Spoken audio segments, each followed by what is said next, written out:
can become vulnerable when there are big crisis moment. I'm avoiding to dismiss people. Anxious attachment style as a sensitive nervous system communicate directly. But Denzel had a secure attachment with his grandfather and dad. When that was removed, he struggled. Denzel and his dad were quite mischievous to my dismay. Denzel liked Presley. Denzel liked when Presley would take him on his bike to places, or even to watch it at the end of Pleasant Hill.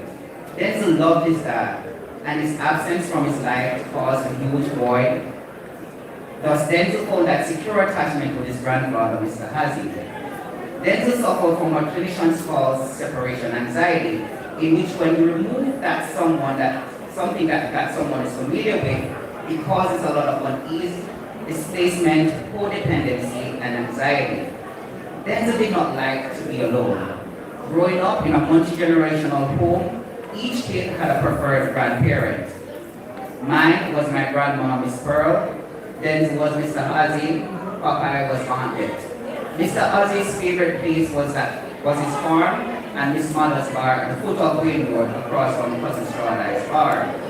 Mr. Ozzy would frequent Mother's bar ever so often, which meant that Denzel would be alone for a bulk of time. One night in particular, Grandpa went to the bar. Denzel had warned Grandpa not to go to the bar tonight, but did he listen? No.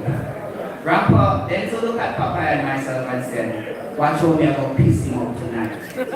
Papa and I chuckled because we know how mischievous Denzel can be. And he was very stubborn.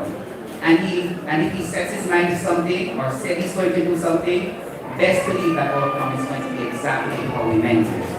As such, Grandpa went to the rum bar, and as he usually does, and then to piss up Grandpa as per usual. It was Grandpa's story that took the cake home. In the morning, Grandpa recounted the story of what transpired the night before. Grandpa said, and I quote, "Me said, in a little glad night, this little boy I climb over me like say my pee. The boy go down upon me and go start chin piece. Then he was in the corner with a little smirk on his face, as if to say, yeah man, I told you so." I believe you all are familiar with that little mash mouth smile that you often sports.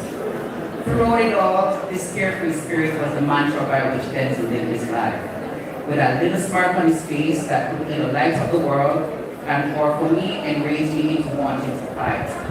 Another thing that our Grandma Pearl attended the United Pentecostal Church, now known as Life Tabernacle on Summerstorm Road, religiously every Sunday, rain or shine. Pastor Pritchett was the one who would pick us up to take us to church. As such, we were the first one there. Grandma would take out a pillow and start to pray, while Denzel and Popeye would be screaming what antics they would get up to today. I, on the other hand, I wanted to be a pastor, so I had to put my best behavior. I would be busy putting out the hymnals or the pillows. It is to know that we went to church every Sunday, but we only stayed for Sunday school, after which Denzel and Popeye had to plan to take us to Reef Beach, to go to Tichley Hill, to see Shark Reef and Auntie Jackie. The only time we spent a full day at church was if we had a special event and we had to partake in the activities. What we were doing at the beach, only God knows. We also had a river in front of our house at Mount Oakley. Denzel and Popeye would run and climb on top of the bridge and jump down. I, being the cautious one, I would walk down and they say, "You're such a little girl, child." Right? Grandma would say, "Me not do it because Grandma said, me a mermaid, they don't there." But Denzel and Popeye, and Denzel and Popeye, me talk to them.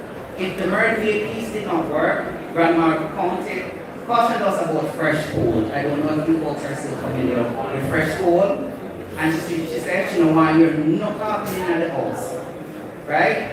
But we went to river anyways and we did catch a fresh coal. And our grandmother would come to our aid and she would come with her ointment and she'd say, "Right, talk to Jesus, right in," and nurse us back to health.